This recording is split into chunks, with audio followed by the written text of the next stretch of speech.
Ito guys yung luluto kong alamang. Ginisa ko sa bawang, sibuyas, tapos ilagyan ko ng brown sugar.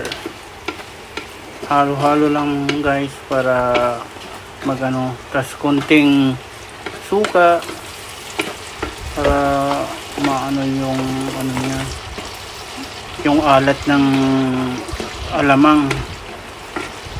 Yan guys. Pinapatapos ko lang pinipigsan. So nga guys, ilalagay ko na yung alamang.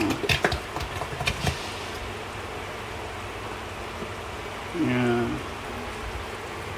Halo-halo lang guys ang para hindi masunog yung alamang. Yan guys.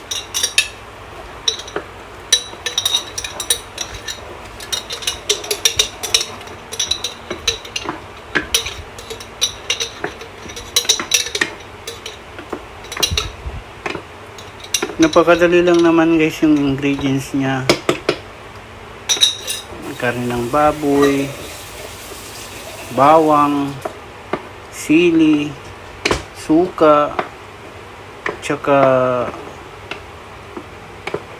igigisa mo na lang. Yan, taas yung alamang. Yan guys, halo-halo lang guys para hanggang matuyo yung yung alamang. Yan guys.